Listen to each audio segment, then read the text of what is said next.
about what stood in as legal problems in our world. It was very simplified. If you go back to common law, no injury, no loss, these kinds of ideas.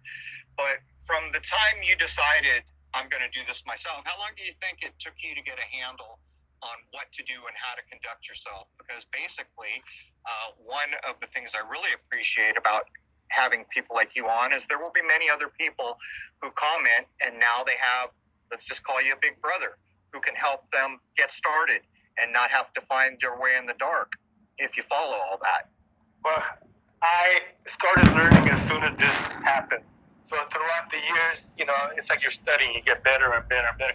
And all of a sudden, you see, not with your eyes, but you see. It's like learning a language. So that happened to me a few times. I go, I see.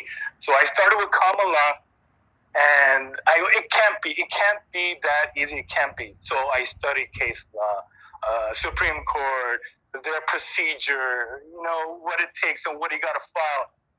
And then I got all that down. It's good to have that so that you could, write and, the judge and the other side sees that you know what you're talking about. And then I did a full circle. I came back to common law, and then my eyes opened again. If there is no injury in fact, no injured party, no evidence, no witness, it's a void. Basically void, that's it. So let's get into that for a second. In the bullet points that you provided us, it states that all courts in the state of California are courts of record, which means they're proceeding according to common law. And if I get any of this wrong, correct me when I hand it over to you. So is this peculiar to the state of California? Are there lots of states that are courts of records? And did I get it right? Is a court of record at its base bound by common law? Yes. I know California. So in the Constitution, it's a court of record.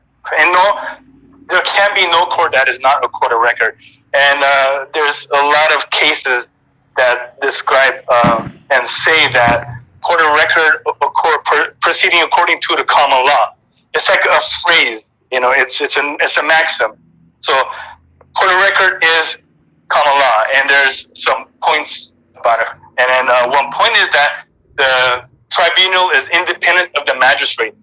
So the judge cannot make a decision. It's a trial by jury. So if the judge is making a decision, you're not in a court of record. And I point that out in my writing. I started off with that. I clarify and I tell them that. And this is a court of record. And they have never rebutted that. So once that's on there, they don't rebut it. It is a court of record.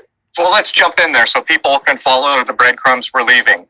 How is it that you establish? I'm guessing that if you just got your summons or whatever your date to show up in court and you did nothing and showed up, you'd be in a position where you might get railroaded. Well, I think what you're stating is that you confirm or maybe you enforce the fact that this is a court of record. How do you do that? Correct. So I respond to it with a response, not a specific, hey, I'm being accused of this. No, first I go, in California, all courts in California are courts of record. And, I write, according to that. And I also write the special appearance that I'm showing up to refute jurisdiction. What is your jurisdiction? You got to prove it.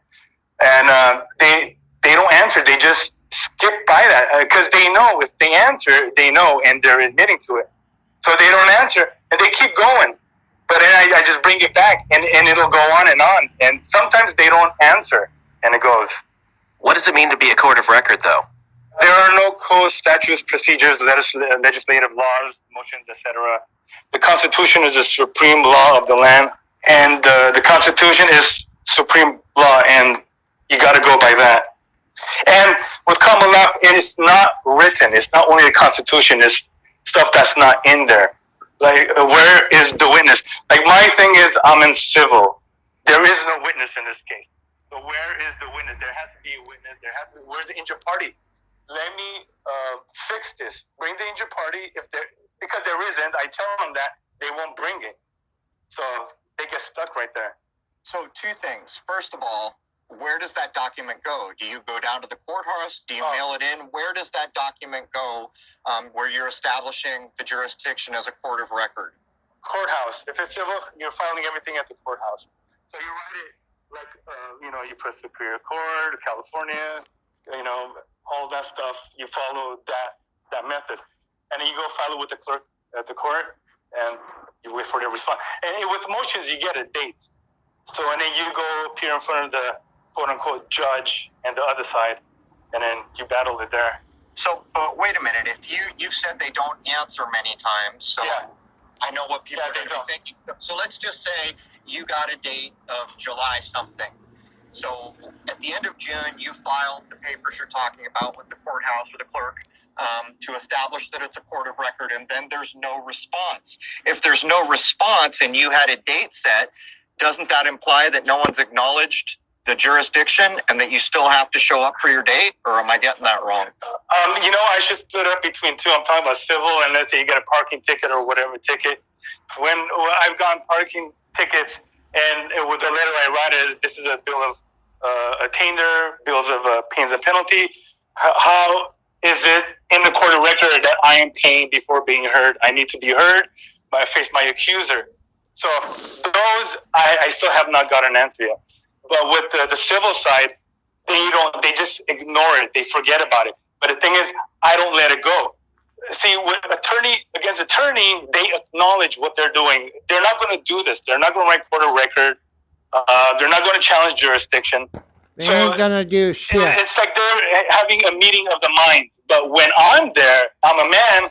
I'm not going to let it go. This could go on and on and on. So they don't answer the court of record, because if they do, it's done. It's over. Do you still show up for your dates, though? Yeah. Yeah. So what do? Do you stand there when you first get there and just keep saying, is this a court of record? Is this a court of... I mean, what do you do? Everything is in my writing.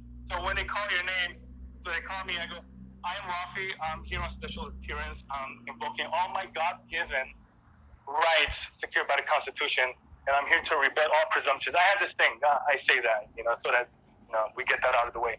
Because in court, if you do not say you have rights, they're going to assume you don't have it. It's that wicked.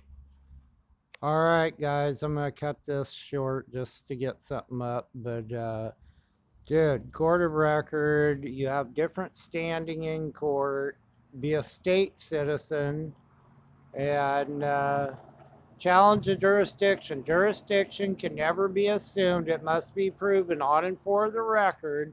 And when they state, oh, well, you live here in this geographic location, nowhere in a law book will you ever find that that is a reason or a proof of jurisdiction.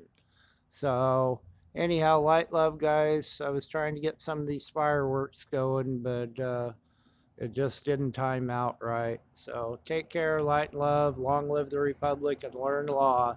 And anybody that wants...